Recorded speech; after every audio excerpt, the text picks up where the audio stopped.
तो हेलो दोस्तों, स्वागत है एक नवा विडियो में। हवे अपने आ विडियो में जोईशुं कि जे C2D डिप्लोमा एडमिशन 2025-26 ની અંદર આપણો જે રાઉન્ડ 3 જે છે એટલે કે જે વેકન્ટ રાઉન્ડ એ જે છે હવે સ્ટાર્ટ થઈ ગયો છે। તો ફરી તમે જે છે એ રાઉન્ડ 3 માં એપ્લાય કરીને તમારે ધારો કે ચોઇસ ફિલિંગ કરવી છે તો તમે કરી શકો છો। જેમણે આગળ ફોર્મ ભર્યું છે એ લોકો પણ આની અંદર ચોઇસ ફિલિંગ કરી શકે છે અને જેમણે ધારો કે હાલ નવું ફોર્મ ભર્યું હતું તો એ લોકોને જે છે આની અંદર તો ફરી પાછી ચોઇસ ફિલિંગ કરવાની છે।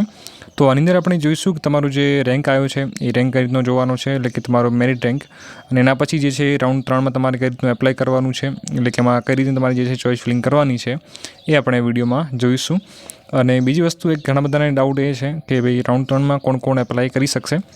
તો જેમને ધારો કે આગળ જે છે એડમિશન મળી ગયું હોય રાઉન્ડ 1 અથવા 2 માં તો એ લોકો પણ આની અંદર એપ્લાય કરી શકે છે, પ્લસ જેમણે નવું ફોર્મ ભર્યું છે તો એમને તો જે છે આની અંદર એપ્લાય કરવાનું જ છે। ઓકે, તો બધા લોકો જે છે આની અંદર એપ્લાય કરી શકે છે। અને બીજી વસ્તુ એ કે આમાં જો એડમિશન તમને મળશે એ ગવર્મેન્ટ અને ગ્રાન્ટેડ કોલેજ આ બંનેમાં તમને એડમિશન મળી શકે છે। પ્રાઇવેટ કોલેજમાં તમને આ રાઉન્ડમાં એડમિશન મળશે નહીં। જો તમારે પ્રાઇવેટ કોલેજમાં એડમિશન જોઈએ છે તો તમે સીધું પ્રાઇવેટ કોલેજનો કોન્ટેક્ટ કરીને એડમિશન લઈ શકો છો। ઓકે, આમાં તમને જે છે ગવર્મેન્ટ અને ગ્રાન્ટેડ આ બંને કોલેજમાં એટલે કે grant in add college GIA college એમાં તમને અને ગવર્મેન્ટ આ બંનેમાં તમને એડમિશન મળી શકે છે। તો હવે આપણે જોઈએ તમારે કઈ રીતની જે છે ચોઇસ ફિલિંગ કરવાની છે। જોઈએ કે તમારી જે છે રાઉન્ડ 3 માં કઈ રીતનું એપ્લાય કરવાનું છે। તો સૌપ્રથમ આ વેબસાઇટમાં આવવાનું છે, આની લિંક મેં તમને ડિસ્ક્રિપ્શનની અંદર આપેલી છે। અહીંયા પછી જે છે અહીંયા આના ઉપર અહીંયા ક્લિક કરવાનું છે। એના પછી જે છે અહીંયા તમારી યુઝર આઈડી, પાસવર્ડ અને કેપ્ચા નાખીને અહીંયા સાઇન ઇન બટન પર ક્લિક કરવાનું છે। એના પછી જે છે આ રીતનું આવશે કે SCBDC Gujarat second year diploma after IIT અથવા TB કાઉન્સેલિંગ 2025। તો એની અંદર તમારે જે છે આ કેપ્ચા જે છે અહીંયા નાખવાના છે અને એના પછી ક્લિક ટુ પ્રોસીડના બટન પર ક્લિક કરવાનું। એના પછી આ રીતનું આવશે, એમાં ફરી પાછું પ્રોસીડ બટન પર ક્લિક કરવાનું છે। તો જેવું તમે એના પર ક્લિક કરશો તમારા સામે આ ટાઈપનું આવશે। તો આની અંદર જે છે એ રાઉન્ડ 3ની શરત છે એ શરત તમારે જે છે ખાસ ધ્યાનથી સાંભળવાની છે। પછી શું શરત છે હું તમને સમજાવું છું। તો અહીંયા તમે આવશો તો તમને અહીંયા ચોખ્ખું લખેલું છે કે ભાઈ રિસપ્લિંગ રાઉન્ડ 3 માં ભાગ લેવા માટે સંમતિ। તો હું દ્વિતીય વર્ષ C2D ડિપ્લોમા પ્રવેશ માટે ફક્ત સરકારી અને અનુદાનિત સંસ્થાઓ માટેના રાઉન્ડ 3 માં ભાગ લેવા માટે મારી સંમતિ આપી રહ્યો છું। હું નીચે જણાવેલ જે શરતો અને નિયમોને સંપૂર્ણપણે વાંચી સમજી લીધા છે અને તેનો સંપૂર્ણ સ્વીકાર કરું છું। એના પછી અહીંયા ભાગ લેવા માટેની શરતો અને નિયમો પણ તમને આપેલા છે, હું તમને સમજાવું એક એક કરીને। તો અહીંયા પહેલો જે શરત છે કે ભાઈ એકવાર આ સંમતિ આપવામાં આવશે તો તે કોઈ પણ કારણસર રદ અથવા પાછી લઈ શકાશે નહીં। મતલબ તમે એપ્લાય કરશો તો રાઉન્ડ 3 માં પછી તમે એમ કહેશો ભાઈ મારે નથી એપ્લાય કરવું તો એવું નહીં થાય। પરંતુ તમારે જે છે આની અંદર જો ફરી પાછું કોઈ બીજી કોલેજમાં એડમિશન લેવું છે અથવા જેમણે નવું ફોર્મ ભર્યું છે તો એમને તો જે છે આની અંદર એપ્લાય કરવાનું છે, એટલે આમાં આવું ડરવાની જરૂર નથી આની અંદર। એના પછી જે છે ભાઈ સંમતિ આપ્યા પછી કોઈ દસ્તાવેજોની જરૂરિયાત નથી, એટલે કે આની અંદર જો તમે રાઉન્ડ 3 માં એપ્લાય કરવા માગો છો તો આમાં તમારે કોઈ એક્સ્ટ્રા ડોક્યુમેન્ટ અહીંયા અપલોડ કરવાનું થતું નથી। એના પછી ત્રીજી શરત છે કે હું જાણું છું કે અગાઉના રાઉન્ડમાં સબમિટ કરાયેલી પસંદગીઓ રદ કરવામાં આવી છે અને હું હવે રાઉન્ડ 3 માટે નવી પસંદગીઓ કરીશ। મતલબ તમારે ચોઇસ ફિલિંગ જે છે એ નવેસરથી ફરી પાછી કરવાની છે। જે તમે રાઉન્ડ 1 અથવા 2 માં કરી હશે તો એ તમારી મતલબ ગણાશે નહીં, તમારે નવેસરથી ફરી પાછી ચોઇસ ફિલિંગ કરવી પડશે। ઓકે, એના પછી જે છે એ ચોથી શરત છે કે ભાઈ રાઉન્ડ 2 અથવા રાઉન્ડ 1 માં ફાળવાયેલી બેઠક કન્ફર્મ કરવા માટે ચૂકવાયેલ ફી નિયમો મુજબ એડજસ્ટ અથવા ટ્રાન્સફર કરવામાં આવશે। મતલબ કે ધારો કે તમને ધારો કે રાઉન્ડ 1 અથવા 2 માં એડમિશન મળી ગયેલ છે, માની લો ગવર્મેન્ટમાં મળી ગયેલ છે, તમે 500 રૂપિયામાં ભરેલ છે। માની લો તમે રાઉન્ડ 3 માં એપ્લાય કરો છો હાલ વેકન્ટ રાઉન્ડની અંદર અને જો તમને કોઈ ગવર્મેન્ટ કોલેજમાં એડમિશન મળે છે તો તમારે અલગથી એમાં 500 રૂપિયા ફરીથી ભરવાના આવશે નહીં।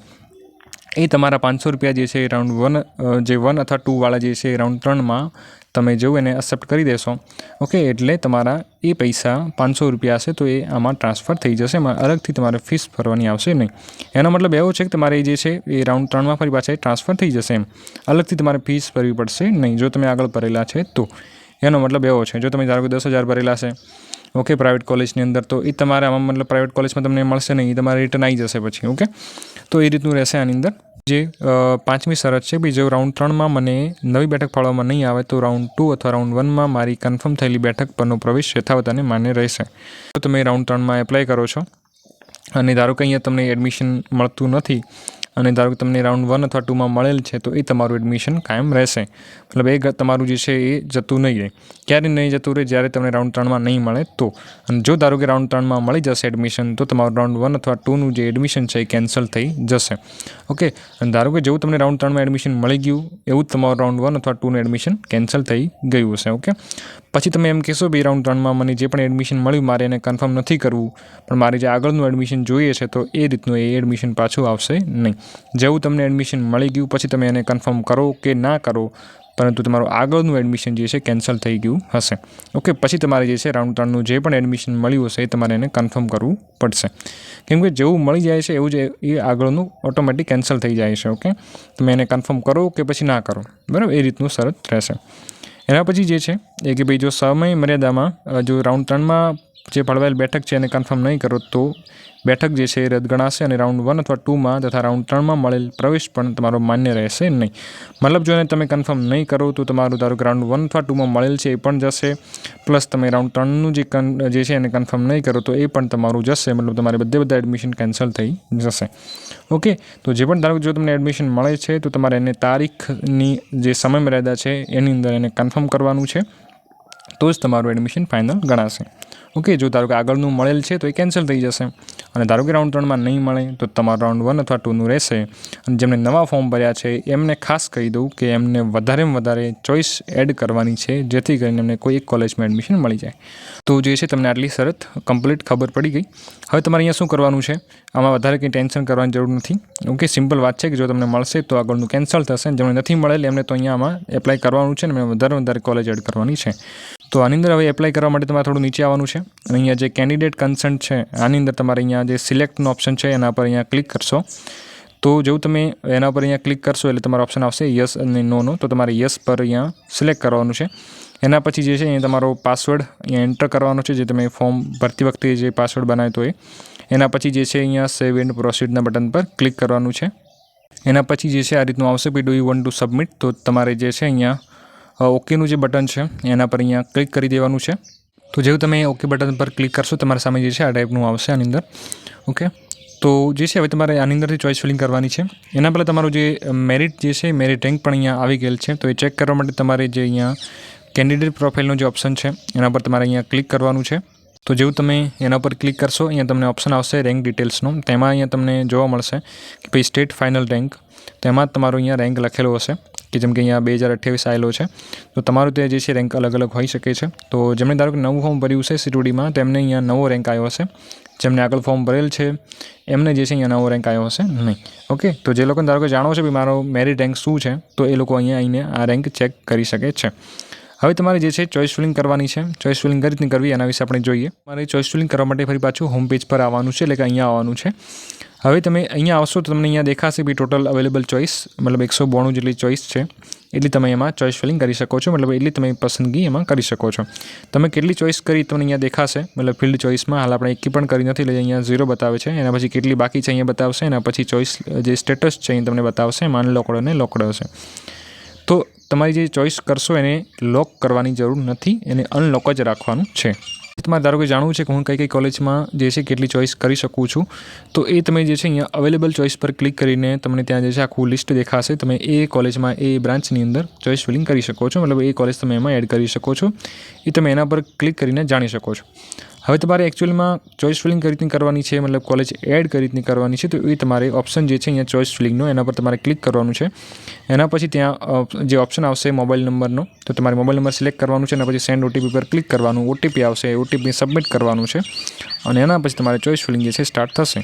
ચોઈસ ફિલિંગ કરવા માટે જે છે અહીંયા ઓપ્શન છે ચોઈસ ફિલિંગનો, એના પર અહીંયા ક્લિક કરવાનું છે. એના પછી તમારે મોબાઈલ નંબર સિલેક્ટ કરવાનું છે. એના પછી સેન્ડ ઓટીપી પર ક્લિક કરશો એટલે ઓટીપી આવશે, ઓટીપી સબમિટ કરશો, એના પછી તમારે ચોઈસ ફિલિંગનું સ્ટાર્ટ થશે એની અંદર.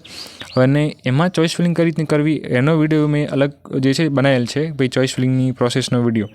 ઓકે, તો એ વિડીયોની લિંક મેં ડિસ્ક્રિપ્શનમાં આપી છે, ભાઈ એ વિડીયો જોઈને ચોઈસ ફિલિંગ પ્રોસેસ તમે શીખી શકો છો. કેમ કે હું તમને આ વિડીયોમાં હાલ સમજાવીશ નહીં કે ભાઈ તમારે ચોઈસ ફિલિંગ કઈ રીતની કરવી, કેમ કે એ વિડીયોમાં મેં ડિટેલમાં સમજાવેલું છે કે ભાઈ તમારે કોલેજમાં કઈ રીતની એડ કરવાની છે, કઈ રીતની ડિલીટ કરવી, કઈ રીતની આને ઉપર નીચે કરવી, કઈ રીતની કોલેજ સર્ચ કરવી, એ બધું મેં તમને એ વિડીયોમાં સમજાવેલ છે. ઓકે, એટલે એ વિડીયોની લિંક મેં તમને ડિસ્ક્રિપ્શનમાં આપેલ છે, એ તમે વિડીયો જોઈને ચોઈસ ફિલિંગ શીખી શકો છો. તમારે ચોઈસ ફિલિંગ કરી દેવાની છે એ વિડીયો જોઈને ચોઈસ ફિલિંગ કરી દેવાની છે. હવે ચોઈસ ફિલિંગની લાસ્ટ ડેટ શું છે, એનું રિઝલ્ટ ક્યારે આવશે, બધું આપણે જોઈએ. અને બીજી વસ્તુ એ કે જેમણે ધારો કે નવું ફોર્મ ભર્યું હોય તો એ લોકોને જે છે અહીંયા વધારે ચોઈસ એડ કરવાની છે, એટલે કે એમને 1-2 ચોઈસ નથી કરવાની, એમને વધારે એટલે કે 10 થી 15 જેટલી કોલેજ અહીંયા એડ કરવાની, જેથી કરીને તમને કોઈ એક કોલેજમાં એડમિશન મળી જાય. ઓકે, એટલે તમે એવું ના કરતા ખાલી 1 થી 2 જ કોલેજ એડ કરો એવું નહીં. તમારે વધારે વધારે અહીંયા કોલેજ એડ કરવાની છે, જેથી તમે 15 થી 20 કરી શકો છો. જેટલી પણ તમારે કરવી હોય તમે અહીંયા વધારે અહીંયા કોલેજ એડ કરજો, જેથી કરીને તમને કોઈ એક કોલેજમાં અહીંયા એડમિશન મળી. તમારી પાસે આ છેલ્લો મોકો છે એડમિશન માટેનો, ગવર્મેન્ટ અને ગ્રાન્ટેડ કોલેજમાં એડમિશન માટે. એટલે તમે અહીંયા વધારે એડ કરજો કોલેજ, જેથી કરીને તમને કોઈ કોલેજમાં એડમિશન મળે. હવે આની લાસ્ટ ડેટ વિશે જોઈએ આપણે. અહીંયા જોઈ શકો છો કે ભાઈ નિયમ 20 મુજબ જે મેરિટ યાદીની પ્રસિદ્ધિ હતી એ આજે આવવાની હતી 18 તારીખે, તો આજે આવી ગઈ છે 18 જુલાઈએ.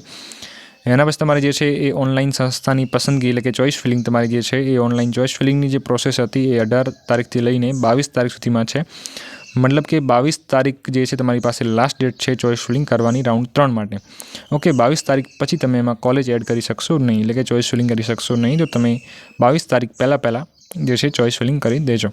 હવે તમે જે પણ ચોઇસ ફિલિંગ કરશો એનું રિઝલ્ટ ક્યારે આવશે તો કે ભાઈ પ્રવેશ ફાળવણી એટલે કે અલોટમેન્ટ, તો એ તમને 25 તારીખના રોજ ખબર પડી જશે ભાઈ તમને કઈ કોલેજમાં એડમિશન મળ્યું એ. બરાબર છે. તો 25 તારીખે આપણે ફરી પાછો વિડીયો બનાવીને હું તમને સમજાવીશ કે ભાઈ રાઉન્ડ 3નું રિઝલ્ટ આવી ગયું છે. તમે આ રીતનું ચેક કરીને એને કન્ફર્મ કરી શકો છો. ઓકે, અને એના પછી તમારી જે છે 25 તારીખથી લઈને તમે 30 તારીખ સુધીમાં તમે એને 5 થી 6 દિવસમાં તમે એને કન્ફર્મ કરી શકો છો. મતલબ 30/7 સુધીમાં. ઓકે, 30 જુલાઈ સુધીમાં તમે એને કન્ફર્મ કરી શકશો ઓનલાઈન ફી ભરીને. ઓકે, તો આ રીતનું કરીને તમે જે છે એ તમારી એડમિશન પ્રોસેસ રહેશે આ તારીખ મુજબની. બરાબર છે. તો હાલ તમે ખાસ યાદ રાખજો કે તમારી પાસે 22 તારીખ લાસ્ટ છે ચોઇસ ફિલિંગ કરવાની. ઓકે, તો ચેનલને સબસ્ક્રાઈબ ખાસ કરી લેજો, વોટ્સએપ ગ્રુપની અંદર જોડાઈ જજો, જેથી તમને આગળની માહિતી પણ મળતી રહેશે અને વધારે કોલેજ જે છે એડ કરી દેજો. ઓકે, તો આઈ હોપ કે તમને વિડીયો સરસ લાગ્યો હશે અને ખબર પડી હશે. તો ચેનલને સબસ્ક્રાઈબ કરવાનું ભૂલતા નહીં, જેથી કરીને તમને આગળ પણ એની માહિતી મળે. બરાબર છે. તો મળીએ નેક્સ્ટ વિડીયોમાં. ત્યાં સુધી જય હિન્દ, જય ભારત.